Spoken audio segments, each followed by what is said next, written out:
دنیا میں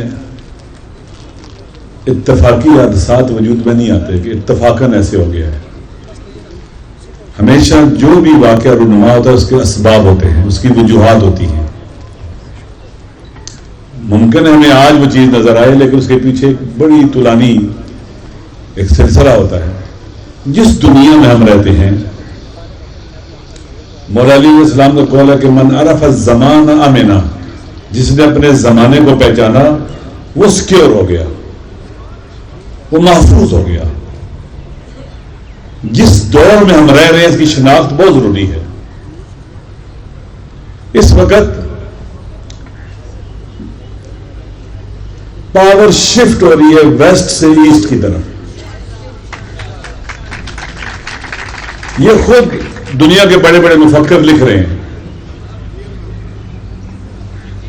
خود ہنری کسنجر نے لکھا, برزنسکی نے لکھا, فرید زکریا نے, یورپ کے بڑے بڑے رائٹر اور مفکرین ہیں وہ اس بات کا تذکرہ کر رہے ہیں کہ پاور شفٹ ہو رہی ہے ویسٹ سے ایسٹ کی طرف.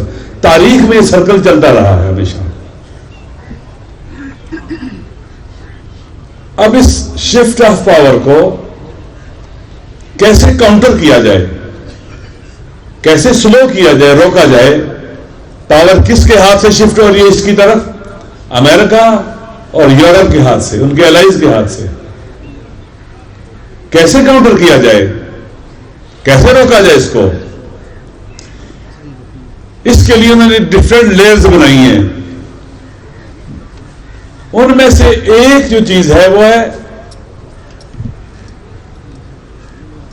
ایسٹ کو ڈسٹرب کیا جائے اندرونی طور پر, ڈسپیوٹس کھڑے کیے جائیں ان کے آپس میں, ایسٹرن کنٹری کے درمیان اختلافات ہوں, مشکلات کھڑی کریں ان کے درمیان, تاکہ ایسٹ کا ہاؤس اور ایشیا کا ہاؤس ان آرڈر نہ ہو اور یہ پاور کا جو شفٹ ہے اس کو سلو کیا جا سکے, روکا جا سکے. ایسٹ کے جو حساس ایریاز ہیں, ویسٹرن ایشیا ہے, ساؤتھ ایشیا ہے, ساؤتھ چائنا سی ہے, یہ ہارڈ پوائنٹس ہیں ایسٹ کے, انہیں ڈسٹرب کیا جائے. پاکستان ان میں سے انتہائی اہمیت کا حامل ہے.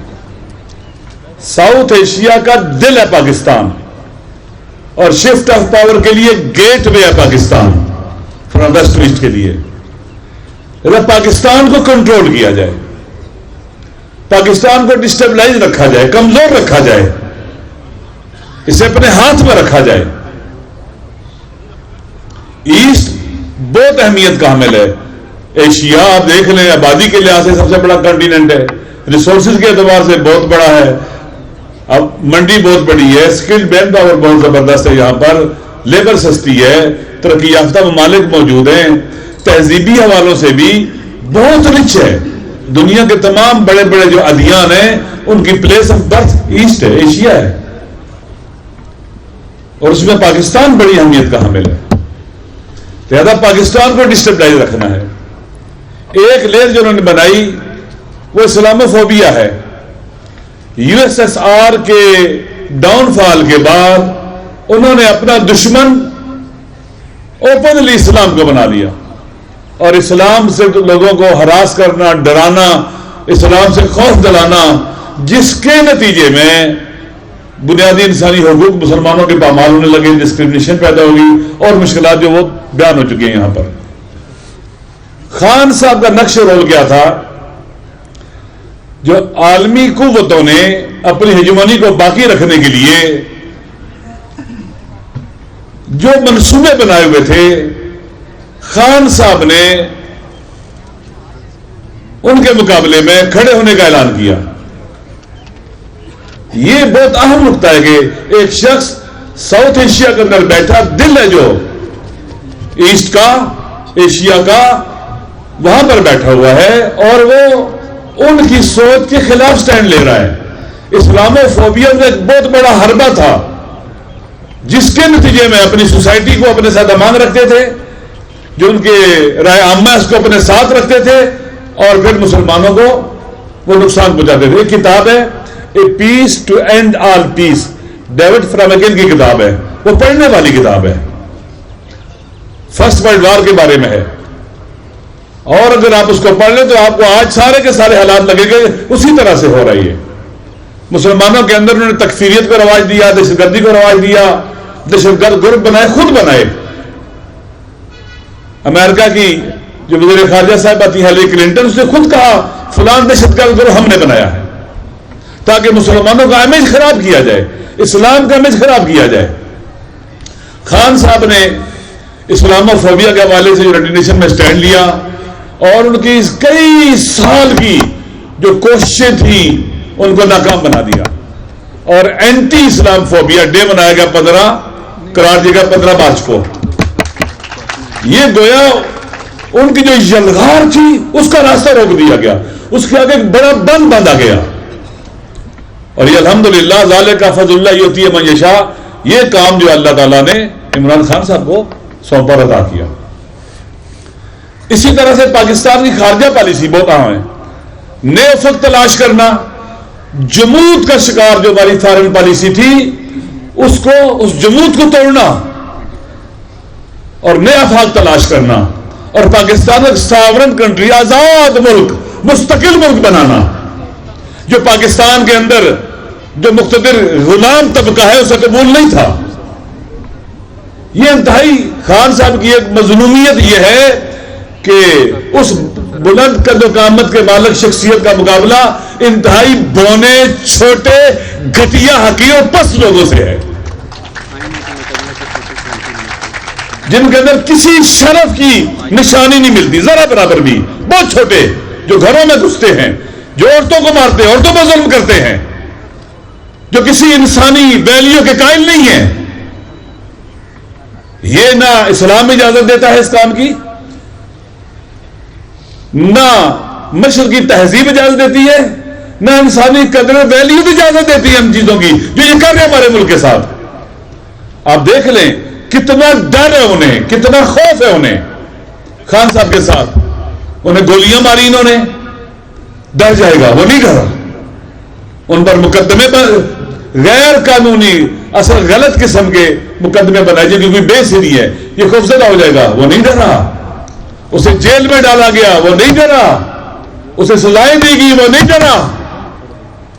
اس سے پارٹی کی لیڈرشپ چھیننے کی کوشش کی، وہ نہیں ڈرا. الیکشن کے اندر بلے کو چھینا، وہ نہیں گھبرایا. پاکستان کے عوام کو بھی سلام کہ انہوں نے ہر حربہ جو ان نالائقوں کا تو اسے ناکام بنایا. اور 8 فروری کو ایک خاموش انقلاب تھا ظلم و فساد کے خلاف اور ان غلاموں کے خلاف، ان ظالموں کے خلاف. 9 فروری کو جو کچھ ہوا یہ 1970 کے بعد سب سے بڑا سانحہ ہے. 1970 کے اندر الیکشن ہوا، عوام کی رائے کو نہیں مانا گیا تو پاکستان ٹوٹ گیا. سب سے بڑا سانحہ 9 فروری کو ہوا ہے کہ عوام کی رائے کو بلڈوز کیا گیا، عوام کی رائے کو نہیں مانا گیا، اور آج تک اسے بدلنے پہ لگے ہوئے ہیں یہ چھوٹے لوگ اور حقیر لوگ. ان کا مقابلہ کرنا آئینی طور پر بھی لازم ہے. پاکستان کا قانون بھی کہتا ہے، ہمارا دین بھی کہتا ہے، اسلام بھی کہتا ہے، اور انسانی شرف اور وقار بھی کہتا ہے کہ ان وطن کو ان بونے لوگوں سے نجات دلائی جائے، ان چھوٹے لوگوں سے نجات دلائی جائے. پاکستان کے عوام ڈیزرو کرتے ہیں کہ یہاں عدل و انصاف کی حکومت ہو. اللہ نے تمام انبیاء کو بھیجا، کس لیے؟ قرآن کہہ رہا ہے کہ لقد ارسلنا رسلنا بالبینات، ہم نے تمام انبیاء کو بھیجا واضح نشانیاں اور دلائل دے کر، معجزے دے کر بھیجا انہیں.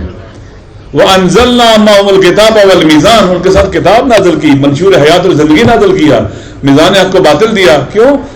لِيَقُومَ النَّاسُ بِالْقِسْطِ، تاکہ لوگ عدل کے لیے اٹھے. لیڈرشپ کافی نہیں ہے، منشور کافی نہیں ہے، عوام کا عدل کے لیے اٹھنا بھی ضروری ہے. اگر عوام ساتھ نہ دے تو تخت پر فرعون بیٹھتا ہے اور موسیٰ کو جلا وطنی اختیار کرنی پڑتی ہے. اگر عوام ساتھ نہ دے تخت پر نمرود بیٹھتا ہے اور ابراہیم کو آگ میں پھینکا جاتا ہے. اگر عوام ساتھ نہ دے تخت پر یزید بیٹھتا ہے اور امام حسین کا سر نوکے نیزہ پہ بلند ہوتا ہے. عوام کی ڈیوٹی بہت زبردست ضروری ہے، اہمیت کی حامل ہے. اور پھر جو خان صاحب کے ساتھی ہیں، مخالفین کی اسٹریٹجی کو دقت سے پڑھا جائے، وہ کیا کرنا چاہتے ہیں، اس کا کاؤنٹر اسٹریٹجی ہونی چاہیے، ہر روز ڈسکس ہونا چاہیے. اور یہ جو انتہائی محدود نگاہ رکھتے ہیں، لالچی ہیں، جو لالچ کے قیدی ہیں، غرور و تکبر کے قیدی ہیں، انہیں شکست دینا آسان ہے. مشکل نہیں ہے. یہ چھوٹے حقیر لوگ ہیں, عقل کے اندھے ہیں, یہ ناک تک دیکھنے والے ہیں, یہ دور تک نہیں دیکھ سکتے. لہذا ضروری ہے کہ بیٹھا جائے, پلاننگ کی جائے اور ان کے منصوبوں کو ناکام بنایا جائے. خان صاحب یہ ظالم جان لیں کہ انشاءاللہ تم کا اس قابل نہیں ہو کہ خان صاحب کو زندان میں رکھ سکو. ایک دن ضرور آنے والا اور جان آئے گا کہ پاکستان کے عوام اٹھیں گے, جیل کے دروازے توڑیں گے اور خان صاحب کو باہر لائیں گے انشاءاللہ.